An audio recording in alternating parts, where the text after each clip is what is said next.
ரமதானை இந்த கண்ணியத்தோடு நான் வரவேற்க விரும்புகிறேன் என்றால் என்ன வழி? அதற்கு ஒரே வழிதான் தௌபா. தௌபா விரும்பத்தக்க அமல் கிடையாது. நீங்கள் விரும்பினால் செய்யுங்கள், விரும்பவில்லை என்றால் விட்டுவிடுங்கள் என்று சொல்வதற்கு தௌபா வாஜிப். அது கடமையான ஒரு அமல். யா அய்யுஹல்லதீன ஆமனு, ஈமான் கொண்டவர்களே என்று அழைத்தால் அல்லாஹ் யாரை அழைக்கிறான்? யாரை அழைக்கிறான்? சஹாபாக்களை அழைக்கிறானா? யாரை அழைக்கிறான்? சஹாபாக்கள் முதற்கொண்டு இந்த உலகம் அழியும் வரை யாரெல்லாம் அல்லாஹுவை ரப்பாக, ரசூலை ரசூலாக ஈமான் கொண்டார்களோ அவர்கள் எல்லோரையும் அல்லாஹ் அழைத்து சொல்கிறான், யா அய்யுஹல்லதீன ஆமனு தூபு இலல்லாஹி தௌபத்தன் நசூஹா. அல்லாஹ்விடத்திலே நீங்கள் தௌபாவின் மூலமாக திரும்பி வாருங்கள். எப்படிப்பட்ட தௌபா? தௌபத்தன் நசூஹா, சுத்தமான தௌபா. அது தூய்மையான கலப்படம் இல்லாத தௌபா. அது திரும்பி அந்த பாதையில் செல்லவே மாட்டேன் என்ற உறுதியோடு செய்யப்படக்கூடிய தௌபா அது. இந்த தௌபாவை கொண்டு இடத்திலே வாருங்கள். யா அல்லாஹ் இந்த பாவத்தை மன்னிச்சிரு, இனிமே செய்ய மாட்டேன்னு சொல்லி அடுத்த நாள் அந்த பாவத்தை செய்யக்கூடிய தௌபா அல்ல. அந்த பாதையின் பக்கம் இனிமேல் என்னுடைய பாதம் நடக்காது என்று உறுதியோடு செய்யப்படக்கூடிய தௌபாவை கொண்டு என்னிடத்திலே நீங்கள் திரும்பி வாருங்கள். கண்ணியத்துக்குரியவர்களை, இந்த தௌபாவை நாம் செய்தாக வேண்டும். இதை செய்யாமல் நம்முடைய வாழ்க்கை நகர்ந்தால், அல்லாஹ்விடத்திலே நம்முடைய தௌபா அங்கீகரிக்கப்படவில்லை என்றால் நஷ்டவாளிகள் எம்மை தவிர யாரும் இருக்க முடியாது. என்ன பாவம் செய்தாலும் அல்லாஹ் மன்னிப்பான். உள்ளத்திலே பதிய வைக்க வேண்டிய முதல் விஷயம், நல்ல பதிய வச்சுக் கொள்ளுங்க. என்ன குற்றம் செய்தாலும் அல்லாஹ் மன்னிப்பான். என்ன ஆதாரம்? قل يا عبادي الذين اسرفوا على انفسهم يا عبادي الذين اسرفوا على انفسهم. தங்களுடைய நஃப்ஸுக்கு அநீதம் செய்து வரம்பு மீறிய என் அடியார்களே, பாவிகளை அல்லாஹ் அழைக்கிறான். நஃப்ஸுக்கு மாற்றமாக நடந்தவர்களை அல்லாஹ் அழைக்கிறான். லா தக்னது மிர் ரஹ்மத்தில்லாஹ், லா தக்னது மிர் ரஹ்மத்தில்லாஹ். அல்லாஹ்வுடைய ரஹ்மத்தில் ஒருபோதும் நம்பிக்கை இழந்து விடாதீர்கள். லா தக்னது மிர் ரஹ்மத்தில்லாஹ். நான் கொடிய குற்றத்தை செய்வேன், அல்லாஹ் என்னை மன்னிப்பானா? லா தக்னது மிர் ரஹ்மத்தில்லாஹ். நான் தொழுகைகளை தவற விட்டிருக்கிறேன், அல்லாஹ் என்னை மன்னிப்பானா? லா தக்னது மிர் ரஹ்மத்தில்லாஹ்.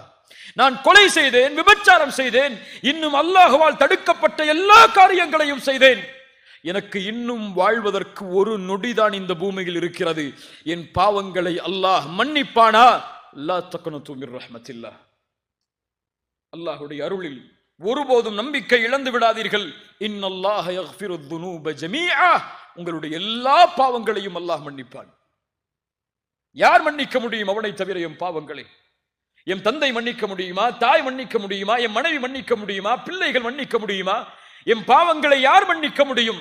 வல்லதீன இதா ஃபஅலு ஃபாஹிஷா அவ் ظلموا انفسهم ذكروا الله فاستغفروا لذنوبهم ومن يغفر الذنوب الا الله. இப்படி குர்ஆன் பேசுகிறது பாருங்கள். யார் அசிங்கமான செயல்களை செய்து, மானக்கேடான காரியங்களை செய்து, தங்களுக்கு தாங்களே அநீதம் இழைத்து அல்லாஹ்விடத்திலே பாவ மன்னிப்பை தேடினார்களோ, அல்லாஹ்வை நினைவு கூர்ந்து ومن يغفر الذنوب الا الله, என்னிடத்திலே ஏந்தப்பட்ட அந்த பாவத்தை என்னை தவிர யார் மன்னிப்பார்கள்? அல்லாஹ் பெருமையோடு கேட்கிறான். அவன் அந்த பெருமைக்கு உரித்தானவன். ومن يغفر الذنوب الا الله. அல்லாஹ்விடத்திலே முறையிடுங்கள் இந்த வார்த்தையை கூறி, யா அல்லாஹ், என் பாவத்தை நீ மன்னித்தே ஆக வேண்டும், உன்னை தவிர எனக்கு வேறு வழி என்ன? நீதான் மன்னிக்க முடியும் இந்த பாவத்தை, உன் வாக்கு அது என்னை மன்னிப்பா என்பது.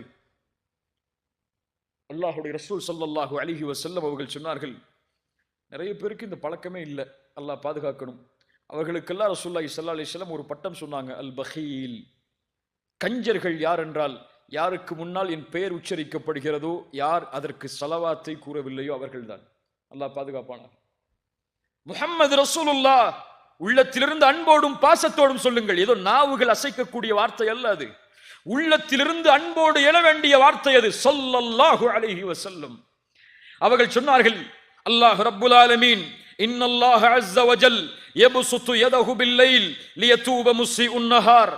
அல்லாஹ் ரப்புல் ஆலமீன் இரவில் அவனுடைய கரத்தை விரித்து வைக்கிறான், பகலில் அடியார்கள் செய்த பாவங்களை மன்னிப்பதற்காக. அல்லாஹ் பகலில் தன்னுடைய கரத்தை விரித்து வைக்கிறான், இரவில் அடியார்கள் செய்த பாவங்களை மன்னிப்பதற்காக. எதுவரை? ஹத்தா தத்லு அஷ்ஷம்சு மின் மக்ரிபிஹா, மேற்கிலிருந்து சூரியன் உதயமாகும் வரை. என்ன அர்த்தம் அப்படின்னா? என்ன அர்த்தம் அப்படின்னா? கியாமத்து வரும் வரை ஒரு நொடி கூட அல்லாஹ்விடத்தில் இல்லை, இந்த நொடியில் அல்லாஹ் இவரை மன்னிக்க மாட்டான் என்று. காலை எழுந்தது முதல் இரவு வரும் வரை, சூரியன் மேற்கிலிருந்து உதயமாகும் வரை அல்லாஹுடைய வாசல் திறந்தே இருக்கிறது. அதில் செல்வது எம்முடைய கடமை. அதை அல்லாஹ் ஒருபோதும் அடைக்க மாட்டான். அல்லாஹ் அதை ஒருபோதும் நிராகரிக்க மாட்டான். நீ இவ்வளவு பாவம் செய்திருக்கிறாய், என்னை நோக்கி வராதே என்று அல்லாஹ் யாரையும் விரட்டி இருக்க மாட்டான். ஃபிரௌன் அன ரப்புக்குமுல் அலா என்று சொன்னவன்,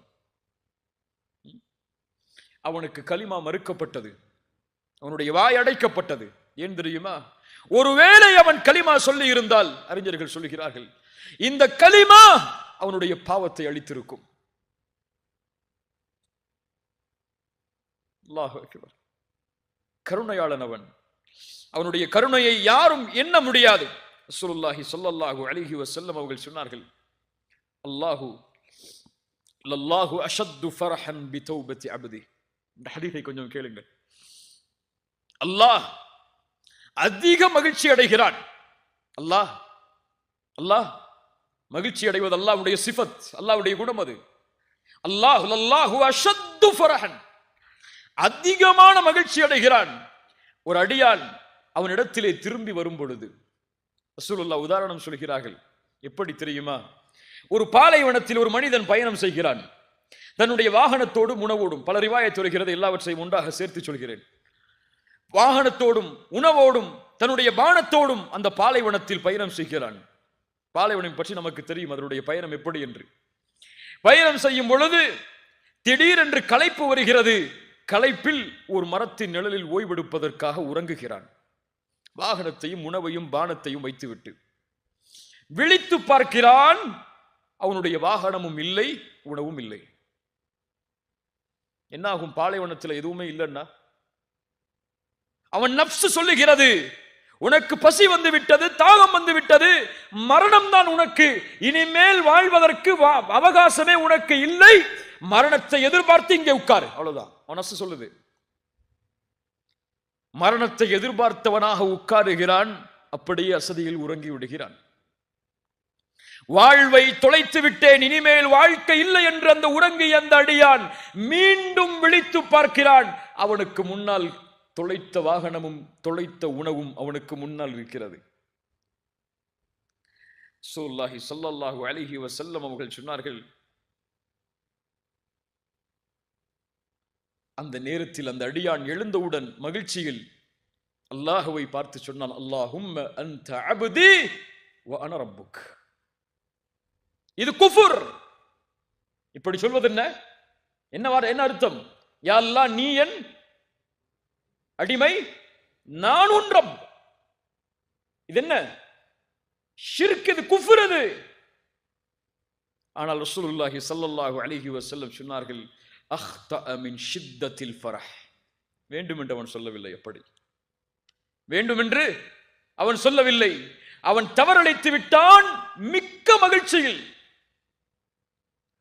வாழ்வு கிடைத்திருக்கிறது மீண்டும் வாழ்வதற்கு என்ற ஒரு மகிழ்ச்சியில், மிக்க மகிழ்ச்சியில் வார்த்தையில் தவறளித்து விட்டான். எப்படி தொலைத்த உணவும் தொலைத்த வாகனமும் வாழ்வு இல்லை என்று மீண்டும் கிடைத்ததோ, இவன் அடையக்கூடிய மகிழ்ச்சியை விட தன்னை விட்டு சென்ற அடியான் மீண்டும் தன்னை நோக்கி வரும் பொழுது இவன் அடையக்கூடிய ஆனந்தத்தை விட அல்லாஹ் மகிழ்ச்சி அடைகிறான். அல்லாஹு அக்பர். அல்லாஹுடைய நேசம் உள்ளத்தில் இருந்தால் இந்த ஹதீஸ் எல்லாம் உள்ளத்திலே அப்படியே அன்போடு இறங்கும். யோசித்து பாருங்கள் கண்ணியத்துக்குரியவர்கள்.